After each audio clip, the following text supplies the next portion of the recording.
Donc bienvenue Fabien.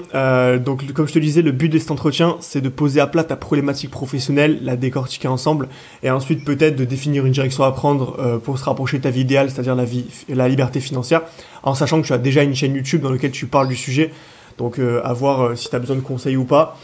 Donc dans un premier temps, je vais te poser quelques questions pour cerner tes attentes, et dans un second temps, t'apporter quelques éléments de réponse qui se basent sur mon expérience personnelle et mon expertise dans tout ce qui est entrepreneuriat, finances personnelles, en sachant encore une fois que toi, voilà, tu as déjà un bagage, donc tu pars pas de zéro. Voilà. Donc la première question que je voulais te poser, c'est est-ce que tu peux te présenter en quelques mots ainsi que ton parcours pro?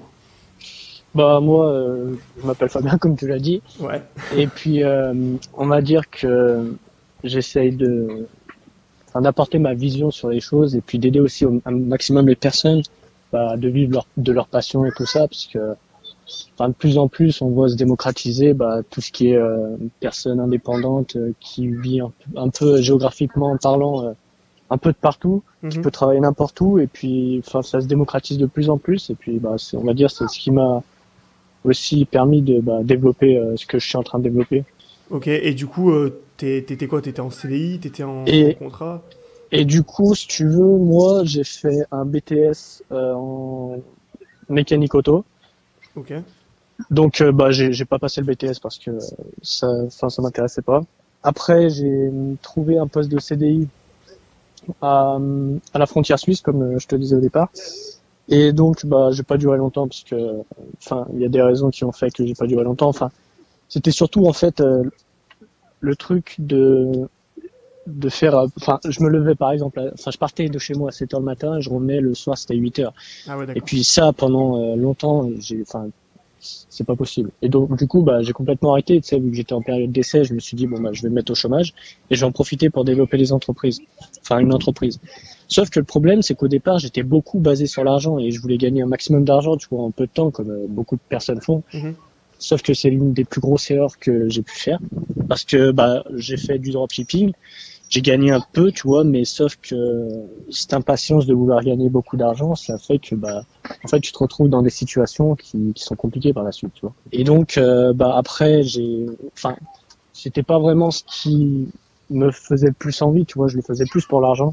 Comme je pense qu'il y a beaucoup de personnes qui font du dropshipping pour l'argent, tu vois, la pas de bien. Ouais, t'avais ça et tu cherchais peut-être aussi à te libérer rapidement. Ouais, c'est ça. Sauf que, j'ai peut-être pas vite compris, mais arrivé à un moment, j'ai compris que ce que je faisais, c'était le contraire de ce que je devais faire en fait. Et du coup, c'est là où j'ai commencé à créer une chaîne YouTube. C'était pendant le confinement d'ailleurs. C'est là où là où beaucoup de personnes ont été à se remettre en question et tout ça. Et donc, c'est de ce moment-là que j'ai commencé à créer une chaîne YouTube, et que après, on voit par la suite ce que ça donne. Ouais, ok. Là, du coup, tu es indépendant. Tu as quitté ton poste. C'était quand tu m'as dit que tu as quitté ton... C'était en août. D'accord, donc ça fait quasiment un an en fait. Ouais, ça fait un an. Ok. Et là, actuellement, je suis au chômage, justement. Ok. Et puis j'en profite justement pour développer mon activité. D'accord, ok. Et en fait, tu veux faire ton activité sur quoi précisément? Sur la création de contenu. D'accord, t'as une direction particulière ou... Pas spécialement pour le moment, tu vois. On va dire, j'essaie de généraliser un peu plus, et puis après, on verra avec le temps dans quel chemin je me glisse, je m'expertise, on va dire. D'accord, pour l'instant, tu fais tout ce qui est généraliste, c'est ça? Ouais. Mais je trouve que c'est l'une des meilleures solutions, parce que, quand tu vois que les personnes ils spécialisent directement, je trouve que c'est il manque quelque chose, tu vois. Ils spécialisent directement, mais ils n'ont pas spécialement d'expertise dans le domaine, ou s'ils en ont un peu, c'est justement que, comment dire, en fait, ils se réduisent à quelque chose, en fait, au lieu de commencer gros et de plus en plus être petit, et d'intéresser de plus en plus de monde comme ça. D'accord, ok. Je sais pas si j'arrive à être clair. Ouais, non, je vois, en fait, toi, tu parles, je pense, d'échantillons de personnes. Ouais, voilà, exactement. Ok, en fait, c'est pas forcément un point de vue que je vais partager avec toi, dans le sens où, pour moi, quand t'as pas de clients, quand tu viens de démarrer, en fait, disons que c'est quand tu es généraliste sur une niche aussi concurrentielle que la nôtre, parce que je pense que, je t'apprends rien en te disant que l'entrepreneuriat, c'est une niche qui est extrêmement concurrentielle sur Internet. Je crois que Ouais. tout le monde se lance sur cette niche-là parce que, tu sais, il y a un petit peu ce désir d'aider les gens, tout ça, Ouais, bah oui. qui fait que aujourd'hui, selon moi, pour vraiment percer sur quelque chose, tu vois, il faut se nicher. Et je sais pas si tu as vu un petit peu ma chaîne, le sujet que je faisais, mais certes, je suis assez généraliste sur les sujets dont je vais parler, mais par contre, je me positionne sur vraiment des jeunes actifs, tu vois. Enfin, je vais vraiment parler de liberté financière dans le sens où ça va être des revenus passifs. Par exemple, je sais pas quelles sont tes influences, mais tu vois, un Antoine BM, je sais pas si tu connais. Si, ouais. Voilà. Donc un Antoine BM, tu vois, il va avoir tendance à te faire du vrai généraliste en te disant, voilà, tu vas créer des formations en ligne. Mais lui, il s'est spécialisé sur les formations en ligne. Moi, par exemple, les formations en ligne, j'en parle même pas parce que pour moi, des revenus passifs, c'est des revenus qui travaillent sans que tu aies besoin d'être là. Ouais, bah oui. Tu vois, donc par Après, exemple, après, tu vois, c'est, enfin, la stratégie un peu d'Antoine Ben, c'est que il a commencé généraliste, il parlait un peu de tout, un peu comme, je sais pas, Tony Neves, je sais pas si ça te parle. ouais, je connais, ouais. Bah, en fait, ils ont parlé un peu de tout, vlog, machin, et puis après, plus ils ont commencé à grossir, plus ils ont commencé à se spécialiser. Et en se spécialisant, c'est là où ils ont commencé à exploser, en fait. Oui, ok, tu veux dire qu'en fait, tu attends que les gens, par exemple, arrivent sur ta chaîne YouTube et ensuite tu prendrais une direction en fonction de leur désir, quoi. Ouais, voilà, exactement. Ok, ouais, ça je comprends. C'est vrai que il faut pas non plus se fermer à l'idée. C'est vrai que c'est un juste équilibre. C'est difficile de trouver le bon équilibre entre je me spécialise pas du tout et j'impose une spécialisation à mon audience parce qu'en fait, au final, le client est roi, quoi. Donc c'est lui qui choisit comment ce que tu vas faire Ouais, sur ta chaîne. ouais, non, mais si, c'est clair. Mais après, on voit, peut-être pas spécialement, mais, enfin, c'est, on va dire, on répond à un besoin qu'il a. Oui, voilà, Et c'est ça. plus tu vas répondre à un besoin qu'il a, et ben justement, plus d'autres personnes vont venir par la suite, tu vois. Ouais, bien sûr. Et puis tu vois, regarde, pour te donner un exemple concret, ma chaîne YouTube, donc moi, mon but, c'est de toucher les jeunes cadres, enfin les cadres qui sont en CDI. Et en fait, je me rends compte que en pratique, il y a très peu de cadres qui me suivent. Ouais, c'est ça. Tu vois, la majorité des gens, c'est des gens qui sont pas cadres, même des gens qui ont à peine le bac et tout. Donc, je me rends compte que probablement que ce positionnement va être amené à changer, en fait. Après, enfin, je veux dire, dès que tu commences, tu as une idée en tête, mais enfin, tu sais vraiment pas du tout où tu vas aller. C'est ça que je trouve assez intéressant aussi avec tout ce qui est entrepreneuriat. C'est sûr. Contrairement à tout ce qui est CDI, on va dire tu vas faire ça et puis tu vas faire ça tout le temps. Là, en entrepreneuriat, tu dis bon bah je vais faire ça et puis bah peut-être dans 6 mois tu auras complètement changé de sujet. Ouais, c'est sûr. Et puis moi c'était pareil, au départ j'avais développé une chaîne YouTube pour tout ce qui est développement personnel, sauf que bah arrivé un moment bah en fait on va dire ça m'excitait plus de faire ça en fait. Comment ça se Et fait? bah enfin d'en parler tout le temps, tu vois, c'est enfin je sais pas vraiment comment expliquer, mais d'en parler tout le temps, c'est pas quelque chose qui me booste, c'est pas quelque chose qui va m'activer. Et t'as pas peur Alors que ça que fasse pareil avec le business, non? bah disons que non, parce que le business ça fait peut-être au moins le troisième que j'essaye, parce que avant j'avais fait des blogs etc. Et en fait j'ai compris que c'est pas vraiment enfin c'est la création de business qui m'intéresse. C'est pas vraiment bah, faire du coaching ou quelque chose comme ça. C'est vraiment créer des business qui m'intéresse. Comment tu verrais ton business sur mesure, toi? Comment il fonctionnerait? Tu ferais des formations? Tu ferais quoi à l'Anton BM Ouais, je ou... pense. Ouais, plus ou moins. Bah pour l'instant, on va dire plus un peu Antoine BM si tu veux. Mhm. Mais peut-être que je te dis ça maintenant, mais peut-être que dans 6 mois ça aura changé. Ouais, bien sûr, ok. Mais oui, non, de base ça serait de faire ça D'accord. un peu. Et du coup, par rapport à ta vie professionnelle, pour y revenir, t'es pas resté longtemps sur le sujet quand tu parlais du coup du garage, enfin le truc de mécanique que t'avais pas aimé. Euh, En gros, c'était quoi ton principal mal-être dans le fait d'être en CDI, enfin le fait de travailler pour quelqu'un? Qu'est-ce que tu ressentais? Pourquoi t'as voulu quitter absolument ce monde en fait? Bah, je pense que après ça dépend des personnes, mais moi personnellement c'est l'indépendance. Donc tout ce qui est liberté tout simplement. Et puis après ça va aussi dépendre des personnes, mais il y a des personnes qui sont pas faites pour recevoir des ordres. Il y a des personnes qui sont faites pour être entrepreneurs, d'autres non, tu vois. Tout le monde peut pas être entrepreneur. Enfin, je pense. C'est Ouais, non, ça c'est pas. sûr. Après, tu le sens. Enfin, je sais pas comment expliquer ça. On va dire, c'est instinctif. C'est que plus je commençais à travailler, enfin plus je travaillais, et plus bah enfin, j'étais mal en fait. Ouais, tu te J'étais sentais mal dans vraiment ta mal. peau quoi.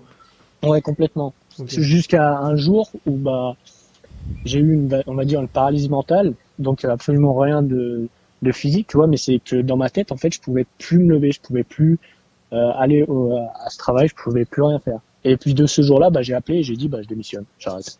Ouais, ok, bah, t'étais vraiment bloqué dans... Ouais, je vois très bien en fait ce que t'as vécu parce que perso, j'ai fait pas mal d'expériences aussi en salarié et en fait, à chaque fois, il y avait un truc qui allait pas, tu vois. C'était soit le patron qui comprenait rien et qui avait un management par la peur. Ouais, c'est exactement ça. T'avais les horaires, tous les jours tu te levais, comme tu disais, à 7 heures du mat, tu rentrais chez toi, t'avais même pas le temps de faire une séance de sport, que t'étais déjà Ouais, bah oui, c'est ça. déchiré. Tout ça pourquoi? Pour être payé 15 euros de l'heure maximum, quand t'étais bien payé. Si tu te retrouvais facilement, à plus avoir de vie en fait. Non, bah oui, bah clairement t'as plus de vie, t'as Mm. plus de vie. Et puis surtout en plus, bah moi j'étais cadre, donc bah tu sais t'as une équipe, donc forcément enfin t'es un peu sollicité dans tous les sens et un peu n'importe quand aussi, donc on va dire que c'est assez compliqué. Ouais, ouais. Et du coup, je pense qu'aussi t'avais un manque de sens au-delà du manque de liberté. Euh, Manque de sens, ouais, ouais, bah ouais, un peu comme pas mal de gens, je pense, qui sont remis en question dans cette période. Et du coup, bah pendant un moment, on va dire, j'ai cherché. Puis tu testes, t'essayes, tu sais pas vraiment en fait où tu vas, tu sais pas ce que tu fais. Et puis arrive un moment, un bon jour, tu te réveilles, tu te dis bon bah je vais faire ça. Ouais, ok. Et puis tu te rends compte que bah une fois que tu le fais, bah peut-être 3, 4 mois après, bah enfin t'es toujours aussi animé de le faire. T'as toujours ces petites flammes en fait. Mm. Ouais, c'est vrai, Mais le truc que t'as pas quand t'es en CDI, c'est justement la motivation de te lever le matin finalement. bah tu l'as, mais quand ça va être la première semaine. Après Oui, tu vas te rendre compte que c'est exactement pareil que ton ancienne boîte en fait. ouais, c'est ça.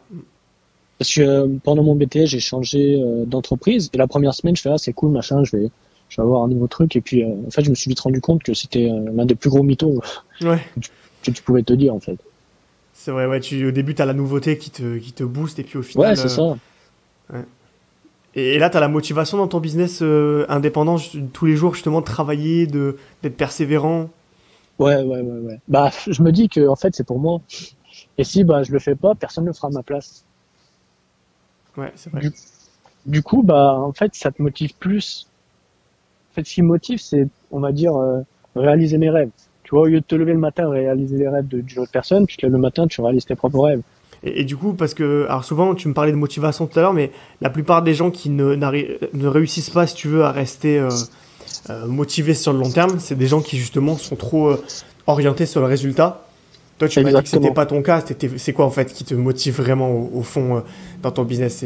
C'est quoi ton pourquoi en fait, tu vois? Bah, le pourquoi en fait, c'est que je me suis vite rendu compte bah, que tu pouvais mourir à n'importe quand. Je pense en fait c'est la mort. C'est une fois que, je sais pas, tu auras peut-être 80, 80 ans, 90 ans. Enfin, une fois que tu seras à cette période-là, il y a un truc qui va revenir, c'est ce que tu n'as pas fait.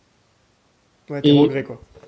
ouais, exactement. Et pendant peut-être, je sais pas, une semaine, bah j'avais ça dans la tête. J'avais ça dans la tête et je me dis mais il faut que je fasse quelque chose par rapport à ça. Et puis j'ai abandonné d'acheter plein de formations, tu sais, pour on va Mhm. dire procrastiner. Oui. Et puis bah, j'ai commencé à passer à l'action, tout simplement. Ok, ouais, Mais c'est une bonne idée. on va dire que ce qui m'a poussé justement à garder cette motivation, c'est que bah, c'est le regret. C'est que tu t'imagines à peut-être 80, 90 ans, comme je t'ai dit, et tu te dis bah, qu'est-ce que je vais le regretter au plus profond de moi. Et ben moi, c'était justement d'apporter quelque chose, d'avoir un impact dans le monde et Ah, d'aider un maximum de personnes. c'est super intéressant ce que tu dis. T'es en plein dans le besoin d'accomplissement en fait, qui est le besoin humain le plus Ouais, le plus haut. difficile à atteindre, le plus haut, c'est ça. Et c'est vrai que ce besoin-là, en fait, il peut ruiner des vies, quoi. Enfin, moi, tu vois, j'ai du mal à imaginer comment nos parents, enfin, personnellement, mes parents ont été comme ça. Ils ont pu travailler 50 ans dans la même boîte, Non, mais clairement, pour c'est le ça. même patron. En fait, je me demande même comment ils peuvent être heureux d'un point de vue spirituel, tu vois. Comment tu peux être fier ok, tu vois, t'as eu une maison, t'as nourri ta famille. Là, il y a de quoi être fier, mais Ouais, c'est sûr. tu vois, personnellement, il manque quelque chose. J'ai l'impression que c'est très générationnel, en fait, de plus supporter le fait de ne rien faire de sa vie. Ouais, clairement, c'est ça. Mais après, on va dire, c'est pas les mêmes aussi. Enfin, nos parents, ils avaient pas Internet comme on a nous actuellement, tu vois. Oui, Donc, c'était un peu c'est plus vrai. compliqué, justement, d'avoir ce désir de liberté. Tu vois, t'as pas des gens qui postent des photos Instagram sur la plage ou en train de travailler avec leur ordi et tout. Et Ah, puis c'est même intéressant, Internet, ça. c'était beaucoup moins. développé que maintenant. Je veux dire, ça a commencé peut-être dans les années 2000 à bien se développer avec le World Wide Web, enfin WWW. Et puis, à partir de ce moment-là, ça fait que exploser, tu vois. Au départ, pareil, il n'y avait pas YouTube, ça n'existait pas. Donc c'était plus compliqué, on va dire, d'avoir un accomplissement comme nous, on a à l'heure actuelle. Ouais, c'est très intéressant. J'avais pas vraiment fait le lien entre tout ce qui est Instagram et compagnie. C'est vrai qu'on a un désir aujourd'hui de vivre des expériences folles, tu vois, à l'image des Instagrammeuses sur les bateaux. Exactement. Tu vois, un petit peu la culture de l'image, quoi. C'est vrai qu'aujourd'hui, sans puis, Internet, c'était compliqué. Ouais, bah oui, bah clairement, ça a débloqué énormément de trucs, Internet. Hein. Mm. On va pas se le cacher. Et puis, après, enfin, il y a quelque chose, enfin, il y a l'image aussi que tu montres. Je veux dire, t'as beau être peut-être à la plage comme ça, mais on va dire sur ton Instagram, tu vas toujours montrer la bonne image. Après, ça peut être Instagram comme d'autres réseaux, mais tu vas toujours montrer la meilleure image de toi. Et je trouve ça d'un côté assez dommage parce que peut-être que cette personne qui mange toujours la bonne image, au fond, en fait, elle est super malheureuse parce qu'il manque quelque chose, tu vois. Oui, bah, c'est sûr que, comme on dit, tu sais, c'est comme les couples qui sont heureux sur Instagram. On se dit, Ouais, voilà. dès que leur porte est fermée, on sait pas ce qui s'y passe, quoi. Donc, ouais, non, mais c'est ça. c'est beaucoup d'images et on montre pas quand ça va pas, en fait. Donc, c'est clair que c'est une vitrine truquée. Ouais, bah complètement. Vitre sans teint, quoi. Ok, bah, c'est super intéressant. Et du coup, en gros, j'avais une question aussi un petit peu inspirante par rapport à ce qu'on se dit. Si demain tu avais assez d'argent pour vivre sans travailler, donc tu deviens le nouveau Antoine BM, à quoi ressemblerait ta vie professionnelle idéale? En gros, sur quoi est-ce que tu bosserais au quotidien? Est-ce que tes projets y resteraient inchangés ou est-ce que tu partirais sur quelque chose de plus, je sais pas, peut-être caritatif ou peu importe, tu vois, mais qu'est-ce que tu ferais de ta vie? Ouais, c'est intéressant comme question. Mais je pense que je continuerai.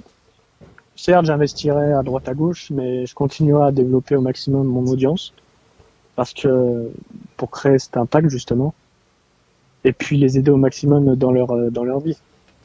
Parce que tu veux inspirer les gens, en fait, c'est ça. Voilà, je veux prouver que ce que tu peux faire, c'est possible, ou ce que tu veux faire, c'est possible, et que peu importe ce que tu dis, peu importe la raison, il n'y a pas vraiment d'excuse si tu te donnes les moyens. C'est comme, je sais pas si tu as déjà entendu parler, mais un psychologue américain, pendant une année, on va dire, c'était la risée de sa famille, le raté, tu vois, il avait raté toutes ses études et tout. Et puis après, il est parti en Amazonie. Puis quand il est revenu, il avait plus rien, il avait plus de sous et tout. Et puis ses parents, justement, tu sais, ils le rejetaient. Et puis à ce moment-là, il s'est dit, ok, pendant un an, je vais faire tous les actes, être responsable de mes choix et de mes actes. Et puis après, on verra comment ça se passe. Et pendant cette année, en fait, ça a été l'un des plus grands psychologues américains. Bon, je me rappelle plus de son nom. À chaque fois, j'oublie son nom. Mais ça a été l'un des plus grands psychologues américains qui a justement développé quelque chose de grandiose. Ok, ouais. Et puis justement, je veux en venir que si toi tu montres que tu peux y arriver alors que tu pars d'extrêmement bas, de pareil que tout le monde, on va dire, il n'y a pas de raison que d'autres personnes se disent ouais mais c'est impossible ou des trucs comme ça, tu vois. Ouais, c'est sûr, mais en fait, comme tu le disais tout à l'heure, je pense que tout le monde ne peut pas être entrepreneur parce que ça demande d'avoir des compétences transversales extrêmement profondes. Enfin, je veux dire, il y a beaucoup de compétences à avoir pour être entrepreneur, tu vois. Voilà, il faut être un peu bon partout, quoi. Et puis, Oui, mais après, je pense que c'est plus le caractère, en fait. Oui, voilà, la persévérance, tout ça. Voilà. Je pense que l'entrepreneuriat, il y en a beaucoup qui sont entrepreneurs mais qui n'ont pas spécialement de compétences. Comme par exemple Henry Ford, il n'avait pas des compétences exceptionnelles, mais c'est le caractère, je pense, qui change énormément qui va différencier, on va dire, un bon entrepreneur d'un entrepreneur lambda qui travaille 50, 60 heures par semaine, tu vois. Je suis d'accord avec toi, effectivement, parce qu'il y a des gens qui vont toujours se trouver des excuses et qui, par défaut, ne pourront jamais progresser parce qu'ils seront toujours dans la plainte, finalement. Exactement. On en connaît tous des personnes comme ça. Et d'ailleurs, au début, j'ai noté que tu m'as parlé d'impatience. Et l'impatience, c'est peut-être le plus gros tueur de projet. Parce que moi, j'en ai fait les frais. Jusqu'à encore il y a un an, j'étais incapable d'être persévérant. Jamais j'aurais pensé pouvoir faire 70 vidéos en l'espace de 3 mois sur ma chaîne YouTube. Parce que j'étais impatient, j'étais focalisé sur mes résultats. Et en fait, du coup, mes émotions, elles étaient constamment calquées sur mes résultats. Donc si un jour je prenais 4 abonnés sur ma chaîne, ça y est, c'était super journée pour moi, j'étais heureux. Et le lendemain, j'en prenais 0, c'était la dépression assurée, quoi. J'avais l'impression que ma vie était finie, que, tu vois, c'était vraiment totalement dépendant de mes émotions. Et, euh, et en fait, le fait que tout le monde commence par le dropshipping, j'ai l'impression que tout le monde commence par ça en fait. Ouais. Ça montre juste en fait que l'impatience c'est le plus gros problème parce que aujourd'hui tout le monde a espéré se lancer sur le dropshipping en se disant putain je vais trouver le gadget pourri de Chine Ouais, c'est ça. qui va me rendre riche, tu vois. Non, mais c'est exactement ça. Puis, quand t'es impatient, t'essayes tout. T'essayes tout. Parce que vu que t'es basé sur les résultats, tu dis, bon, bah ça marche pas, je vais essayer un autre truc. Ouais, c'est vrai. Après, t'essayes l'autre truc, tu dis, ça marche pas, je vais encore essayer un autre truc. Sauf que, bah, arrivé à un moment, t'as tout fait, et tu dis, bah, y a rien qui marche. Sauf que c'est pas la chose qui marche pas, c'est simplement que t'es trop sur les résultats. Et en étant trop sur les résultats, ben, forcément, tu vois pas ce qui va avec. Tu vois pas le processus qui va avec. Et c'est ce que j'ai appris, justement, en faisant des vidéos, c'est que j'étais plus animé de faire des vidéos que justement d'avoir, on va dire, des abonnés ou des likes ou des vues ou des trucs comme ça. Et justement, je les ai même masqués, tout ça, parce que j'y regarde au minimum parce que ça m'intéresse même pas. Ouais, bah, c'est bien. Et du coup, t'as eu du mal à devenir persévérant ou ça s'est fait naturellement pour toi? Je pense qu'il y a une partie naturelle, mais il y a une partie où j'ai travaillé dessus, Et je pense. comment t'as fait pour travailler sur ça? T'as des tips à partager un petit peu ou... Euh, bah, tout simplement, je pense que c'est le besoin d'accomplissement. Quand t'as ce besoin en toi qui est plus gros que le fait de se trouver des excuses, quand la, la création de quelque chose est plus importante que de se dire ouais, mais enfin que la peur tout simplement, Hmm. eh ben je pense que la persévérance ça vient naturellement. Je pense que t'es plus là à te dire et si je fais ça, comment les gens vont me voir, est-ce que si je fais ça, quelle personne va penser d'une telle façon, tu vois. Ouais, je comprends bien. Moi, personnellement, ça a été un truc les plus durs que j'ai eu à dépasser, en fait. En fait, si tu veux, pour te faire un feedback rapide, j'ai toujours été celui qui faisait le moins d'efforts, mais qui avait les bons résultats, tu vois. Genre, quand Ouais, j'étais à ouais, l'école, ouais, j'avais 12 sans me fouler. Donc, en fait, je me disais, bah, minimum d'efforts euh, pour un bon ratio effort-résultat, tu vois. En gros, ouais, ouais, le j'étais un peu juste. pareil aussi. Ouais, voilà. Et du coup, je me suis habitué à avoir des résultats en faisant rien. Et je me suis frotté un jour au business en me disant, bah, ça va, vu que j'ai réussi un peu mieux que les autres, entre guillemets, tu sais, je vais Ouais, bah sans oui. problème réussir. Et là, je me suis frotté à un mur, je me suis dit, non, là, ça marche pas, tu vois. Pour la première fois de ma vie, je me prenais un stop, genre, là, tu vas pas pouvoir faire semblant. Et en fait, ce que j'ai fait, c'est que j'ai été coaché sur ce truc-là, et je notais mes émotions au jour le jour. Et en fait, je me rendais compte, comme je te disais, que quand j'avais des bons résultats, j'avais des émotions qui étaient super hautes, donc j'avais une Ouais, euphorie. Mais qu'en général, quand il y avait une euphorie, eh ben en fait, le lendemain, j'avais une déprime aussi forte que l'euphorie, mais dans l'autre sens. ouais, ouais, En je vois fait, un peu. les émotions, elles faisaient, tu vois, comme un électrocardiogramme, ça montait, ça Ouais, descendait. ouais, ouais. Et en fait, j'ai appris quelque chose, c'est que plus tu vas rester stable sur tes émotions, plus tu vas viser la neutralité, euh, et plus en fait tu vas être persévérant. Ça veut pas dire qu'il faut jamais être content et jamais pas content, hein. Des fois, il y a des moments où je suis down et des fois je suis up, tu vois. Oui, oui, forcément. Mais globalement, il n'y a pas des énormes écarts, ce qui fait que j'ai une courbe qui est assez linéaire. Et de fait, en fait, ça m'a vraiment permis d'apprendre à gérer mes émotions, parce que finalement, la motivation, c'est une émotion. Et si tu arrives à gérer cette émotion-là, tu réussis à être persévérant et à faire des choses chaque jour. Et autre chose qui m'a vraiment aidé à être persévérant, c'est une phrase en fait que je trouve hyper forte, elle est hyper simple et hyper forte, c'est que tant que tu n'as pas abandonné, tu n'as rien perdu. Ça veut dire Ouais, qu'en fait, tu n'échoues jamais en fait, si tu te ouais, bah bases non, sur cette bah non. phrase. Parce que tu échoues si tu abandonnes. Mais si finalement tu continues chaque jour à faire ta vidéo, si chaque Bah jour c'est tu pas fais un ton mail, échec. t'abandonnes pas en fait, tu continues à progresser. Et puis, enfin, je veux revenir un peu à ce que tu disais dans la première partie, c'est que sur la neutralité, eh ben, je pense que inconsciemment, j'en suis arrivé aussi à ce point-là. Parce que au départ, j'étais assez émotif, etc. Tu vois, Mhm. bon, un peu comme toi, en haut, en bas. Et bah après, moi, j'ai pas pris de coach, c'était vraiment un travail sur moi. Bon, c'était l'une des plus grosses périodes de ma vie aussi. Et, et justement, j'ai réussi à être un peu aligné dans les deux sens, tu vois. Donc, par exemple, pas à être super festif et pas genre à taper de partout, à être complètement, on va dire, énervé dans tous les sens, tu vois. Mhm. Et je pense que le fait de trouver ce point neutre, c'est ce qui va te permettre d'avoir, comme tu dis, de développer la motivation, de développer bah, ta persévérance en même temps. Ouais. Parce que même si tu as un gros résultat, même si tu as ou même pas du tout de résultat, tu vas dire, bon, bah, c'est pas grave, de toute manière, je vais faire autre chose, ou je vais continuer, et puis la prochaine fois, j'aurai peut-être plus de résultats, mais si j'en ai pas plus, eh ben, c'est pas grave, je continuerai, et puis jusqu'à temps que j'en ai plus, tu vois. Oui, bien sûr. De toute façon, en fait, c'est mécanique. C'est-à-dire que c'est impossible que les trucs ne montent pas si tu continues à faire des efforts. Ouais, ouais, non mais oui, c'est ça. Si, enfin, la dose d'effort sera forcément tôt ou tard récompensée, quoi que tu fasses. Et puis après, pour en revenir sur le système scolaire, c'est que le truc, en fait, quand tu t'habitues à, enfin, on va dire à tes capacités, on va dire d'apprendre ou simplement de bien retenir, c'est que quand tu vas arriver dans le business, c'est là où en fait comme tu dis, tu vas te confronter à un mur parce que étant donné que le système scolaire t'apprend à ne pas faire d'erreurs, et c'est ceux qui font le moins d'erreurs justement qui réussissent le plus, alors que le monde du business c'est complètement l'opposé, c'est ceux qui font le plus d'erreurs qui réussissent le plus Ouais, dans c'est très beaucoup de cas. juste. Très juste. Mm. Oui, c'est vrai qu'à l'école, on te dit, voilà, fais pas d'erreur, sinon t'as 0 sur 20. Alors que dans le business, tu testes des choses, tu vois ce qui marche et ce qui marche pas, et tu calibres en fonction de tes résultats, en fait. Ouais, exactement ça. Après, en soi, le système scolaire, j'ai un peu du mal. Bon, ça sert, ok, ça sert, c'est ce qui va t'apprendre à parler, etc. Mais arrivé à un moment, je pense que ça sert plus à rien. Ouais, je suis Après, d'accord. à part pour tout ce qui est médecin, etc. Mais bon, on va dire c'est des cases un peu à part. Mais je veux dire, je vois pas l'utilité, par exemple, d'avoir un bac plus 5 ou des trucs comme ça, parce que Mm. plus justement tu vas aller loin dans tes études, moins, mais plus tu vas être habitué à ne pas faire d'erreurs.